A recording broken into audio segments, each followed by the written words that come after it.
And it is about desire. So I know I'm rambling, but so that like there is no way to say that modernism. The only way that it failed is that it didn't market itself. But the point was it was more Marxist than that, so it couldn't market itself. So there's in a way there's like an inertia about it. There's no way that it could facilitate the kind of takeover that it was going to do. Because it's not a takeover. I guess failing is the wrong word. It's not like waiting or failing. There's something else, and in many ways, we talked about this before. I think for me, it's the underlying spirit of that project that's interesting. As irreverent as a piece was that I just showed, I'm still, I can take it quite seriously. Yeah. Not so much the ideas, not so much the forms, but that kind of optimism, that energy, that spirit, that sense of creating solutions to problems, and the possibility of that. And this is one of the reasons why Mexico was such an important study for me, because that's a place where that was really very much manifest. But how was it manifest? I mean, in America it didn't work as well because people were like, dude, we want our nice house with like our post-Victorian blah blah in there, you know. Whereas there, everyone got behind that project. Whereas here, there was always. And there they were like, well, you're too poor to care. Like you're like we're giving you this building and that's it. You know, I mean, there's something to be said about like that's very like Corbusier, you know, like to impose this thing on. And it's like here everyone had choice, and it was this like there was that big conversation between like the post-Victorian taste and modernism. There was a real clash here, and well, I think here it became an issue of style more than anything.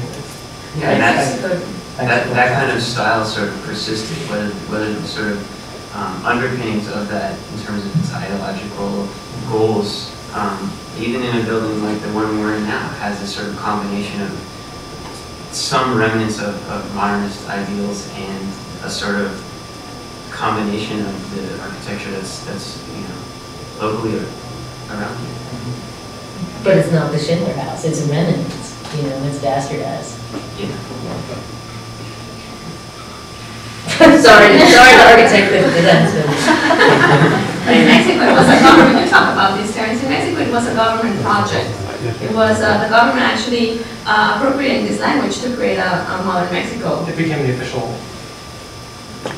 language of the architecture. I don't want to say style, using that word, but it did become the official style of architecture. And so government was behind it, and there was the populace got behind it as well. And it was a sense because people saw the results. They were like, well, this kind of architecture, this kind of density will solve the housing problem. And then, of course, things fell apart. That's a different story. But there was, when I showed these pieces in Mexico with other works about that period, the response I usually get from the public is this sense of tapping into a sense of the optimism, the excitement of that period that's been lost. And I think a similar thing could happen in this country as well. I think it's inspiring for some people to actually see this.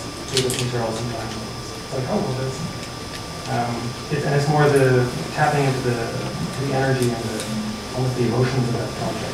Well, that's what I'd like to hear the three of you talk about too, is why now? Why are all of you looking at this material now, this moment now? How can we account for the other artists also who are engaging in this moment?